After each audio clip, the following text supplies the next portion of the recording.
টি-20 বিশ্বকাপের সুপার 8-এর প্রথম ম্যাচে দুর্দান্ত জয় পেয়েছে দক্ষিণ আফ্রিকা। আহমেদাবাদে তারা ভারতের দলকে ৭৬ রানের বড় ব্যবধানে হারিয়ে আগের আসরের হারের প্রতিশোধ নিল। প্রথমে ব্যাট করতে নেমে অধিনায়ক আইডেন মার্ক্রামের দল ২০ ওভারে ৭ উইকেটে ১৮৭ রান সংগ্রহ করে। শুরুতে দ্রুত ৩ উইকেট হারালেও ইনিংস গড়ে তোলেন ডেভিড মিলার ও ডেওয়াল ব্রেভিস। তাদের বড় জুটিতেই ম্যাচের মোড় ঘুরে যায়। শেষ দিকে ঝড়ো ব্যাটিং করেন ট্রিস্টান স্টাবস, যা দলকে শক্ত সংগ্রহ এনে দেয়। ১৮৭ রানের লক্ষ্য তাড়া করতে নেমে শুরু থেকেই চাপে পড়ে ভারত। অধিনায়ক সূর্যকুমার যাদব লড়াইয়ের চেষ্টা করলেও একের পর এক উইকেট হারাতে থাকে দল।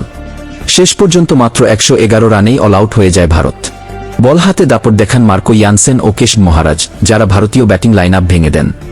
এই বড় জয়ে বিশ্বকাপে নিজেদের শক্ত অবস্থান জানিয়ে দিল দক্ষিণ আফ্রিকা এবং শিরোপার দৌড়ে তারা যে অন্যতম দাবিদার, সেটাও স্পষ্ট করে দিল।